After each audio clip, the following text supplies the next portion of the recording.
दोस्तों Bollywood box office इस वक्त एकदम इंटरेस्टिंग मोड में है। एक तरफ धुरंधर 2 द रिवेंज है जो कि 38 डेज के बाद भी रुकने का नाम नहीं ले रही। दूसरी तरफ भूत बंगला है जो सिर्फ 9 डेज में 100 करोड़ को क्रॉस करके अक्षय कुमार का कमबैक ऑफिशियली अनाउंस कर रही है। यानी एक फिल्म सुनामी है और दूसरी फिल्म कमबैक का इंजन है। आज हम लोग नंबर्स भी देखेंगे, असली गेम भी समझेंगे, क्योंकि बॉक्स ऑफिस में पैसा दिखता है लेकिन मूड पब्लिक का चलता है। सबसे पहले बात करें धुरंधर 2 की, तो इसने बॉक्स ऑफिस के ऊपर कंप्लीट कर लिया अपने 38 डेज। देखिए, 38 डेज अपने आप में बहुत ज़्यादा होते हैं। रणवीर सिंह का हम लोग यहाँ पर 20 मोड देख रहे हैं। कल इस मूवी का 6th सैटरडे था एंड फिल्म ने अप्रॉक्सीमेटली 3 करोड़ के आसपास का कलेक्शन किया। शोज रहे 2800 के आसपास। नॉर्मल इंसान बोलेगा भैया 3 करोड़ तो काफ़ी कम है, लेकिन आप 38वें दिन की बात कर रहे हैं, इस बात को ध्यान रखिएगा। मूवी अपने रिलीज के 38th डे पर जाके 3 करोड़ का कलेक्शन कर रही है। मतलब सिंपल सी बात यह है कि लोग अभी भी इस मूवी को देखने के लिए क्यूरियस हैं और इसको एक डेंजरस पैटर्न कहा जाता है। मोस्ट फिल्म्स डे 10 तक ही ओटीटी की खिड़की की तरफ देखने लगती हैं कि हाँ चलो भाई कुछ 4-5 दिन का और काम करते हैं फिर चलते हैं ओटीटी पे। लेकिन यहाँ पर ये मूवी है जो 38 डेज के बावजूद भी अपने थिएटर में लोगों को बुला रही है। आप समझिए, सबसे ज़बरदस्त स्टैट तो ये है, धुरंधर 2 ने हिंदी सिनेमा के हाईएस्ट 6 सैटरडे कलेक्शन में टॉप लिस्ट में जगह बनाई। सोच कर देखिए, 6 सैटरडे पे भी ये मूवी रिकॉर्ड बना रही है। मतलब ओपनिंग वीकेंड हाइप से आता है, लेकिन 6 हफ्ते बाद भी अगर पब्लिक आ रही है तो सीधी सी बात है मूवी के कंटेंट ने सबका दिल जीता है। अच्छा, इंडियन कलेक्शन कहाँ तक पहुंच गया? तो जी, फिल्म का जो इंडिया नेट अप्रॉक्सीमेट कलेक्शन है वो 1164 करोड़ रुपीस हो चुका है। अब तक का सबसे ज़्यादा है। वीक वाइज की बात करूं तो वीक 1 में मूवी ने 690 करोड़ किए थे, वीक 2 में 271 करोड़, वीक 3 में किए थे इसने का अराउंड 120 करोड़, वीक 4 में 58 करोड़ एंड वीक 5 में 20.63 करोड़। यानी ड्रॉप कंट्रोल्ड है, इसको आप क्रैश नहीं कह सकते हैं। इसी को कहा जाता है हेल्दी ब्लॉकबस्टर का trend. World wide movie 1800 crore cross करने की बिल्कुल दहलीज पर है। मतलब ये ऑलरेडी 1766 करोड़ रुपीस कलेक्शन कर चुकी है। इसका मतलब ये है 34 करोड़ रुपए बचे हैं 1800 करोड़ में। टारगेट पर है 1800 करोड़ का लैंडमार्क।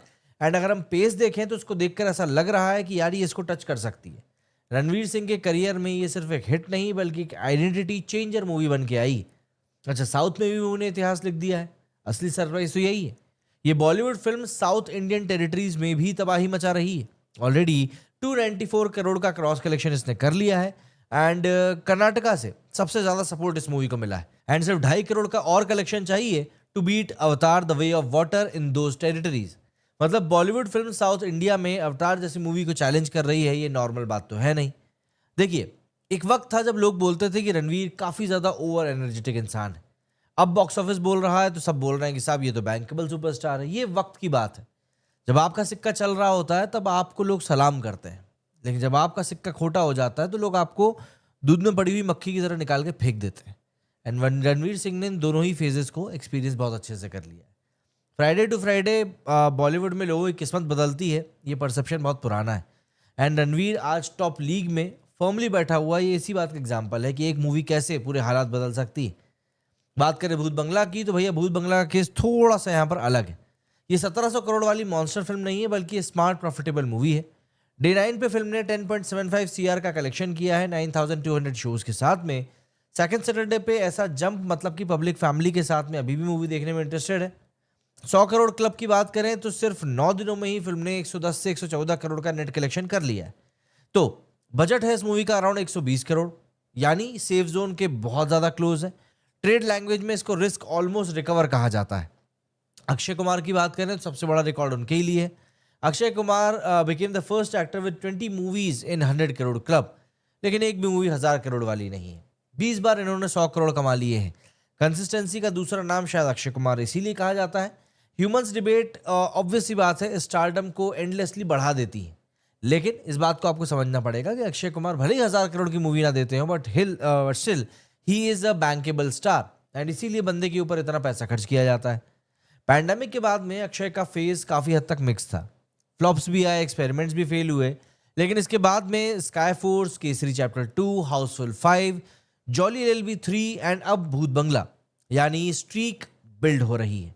एंड अब ये एक्सीडेंट नहीं बल्कि कमबैक का एक पैटर्न ज्यादा दिखाई पड़ रहा है। अब भूत बंगला की बात करें कि यार ये मूवी आखिर लोगों के बीच में क्यों चल गई। देखिए, सबसे पहली बात तो हॉरर कॉमेडी जो जॉनर है ना, ये बहुत ज़्यादा स्मार्ट है। ये फैमिली ऑडियंस को अट्रैक्ट करता ही है।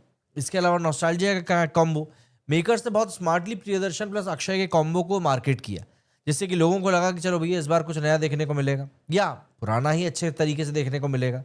सपोर्टिंग कास्ट की बात करें तो परेश रावल, राजपाल यादव, तब्बू सभी ने बेहतरीन काम किया एंड ये सारे नाम एक ट्रस्ट क्रिएट भी करते हैं। अपार्ट फ्रॉम दैट मूवी को शुरुआत से ही अच्छा वर्ड ऑफ माउथ मिला एंड वीकेंड जंप इसी का एक सबसे बड़ा सिग्नल है। देखिए, धुरंधर 2 की बात करें तो ये एक इवेंट सिनेमा है, मास हिस्टेरिया है, रिपीट ऑडियंस है, पैन इंडिया पुल है। भूत बंगला की बात करें तो ये कंट्रोल्ड बजट के साथ आती है, सक्सेस गारंटी दिख रही है, फैमिली एंटरटेनर है एंड स्टडी रेवेन्यू मॉडल के साथ आई है। एक हेडलाइन खा रही है यहाँ पर एंड दूसरी चुपचाप प्रॉफिट कमा रही है। दोनों ही वैल्यूएबल मूवीज हैं, यहाँ पर आप किसी को भी दूसरे से कम नहीं बोल सकते। तो ऐसे में एक बात समझिए कि हर शुक्रवार को कोई 1800 करोड़ की मूवी नहीं आ सकती। मिड बजट एंटरटेनर्स इंडस्ट्री को सस्टेन करती हैं, मतलब इंडस्ट्री को चलाते रहने के लिए इस तरह की मूवीज भी जरूरी होती है, जैसे कि भूत बंगला है। एंड स्टार्स तब चलते हैं जब कंटेंट पब्लिक को मजा देता है। अगर आप पब्लिक को ही फोकस में रख के कंटेंट डिजाइन नहीं कर रहे तो फिर कोई सेंस नहीं बन पाता है। देखिए, पेंडेमिक के बाद में ऑडियंस स्मार्ट हो चुकी है, ट्रेलर से आती है देखने के लिए, सेकेंड वीकेंड से वर्डिक्ट दे देती है। लेकिन आपको इस बात को समझना पड़ेगा कि अगर आपने ऑडियंस को अपने से कमतर समझा और सोचा कि हम तो जो बनाएंगे ये लोग देखने को तैयार हो जाएंगे, तो यकीन मानिए आप बहुत बड़ी गलतफहमी में हैं। एंड उस पॉइंट ऑफ टाइम पर आपको किसी से या आपको गिरने से कोई भी नहीं बचा सकता। धुरंधर 2 द रिवेंज सीलिंग तोड़ रही है, भूत बंगला एक फेथ है जिसको कि रिस्टोर कर रही है एंड रणवीर प्रूव कर रहे हैं अपनी स्केल को, अक्षय प्रूव कर रहे हैं अपनी लॉन्गेविटी को एंड बॉलीवुड के लिए दोनों ही जरूरी है। धुरंधर 2 1800 करोड़ को बिल्कुल टच कर सकती है एंड भूत बंगला अगर स्ट्रांग रही तो 150 करोड़ प्लस तक जा सकती है। बॉक्स ऑफिस का भी झूठ नहीं बोलता, पीआर कर सकते हैं आप, फैन वॉर्स भी हो सकती हैं, but trade pages drama obvious सी बातें अवॉइड ही करते हैं। लेकिन टिकट खरीदने वाली पब्लिक फाइनल जज होती है एंड पब्लिक इस वक्त कह रही है कि भैया हमें तो मजा आ रहा है।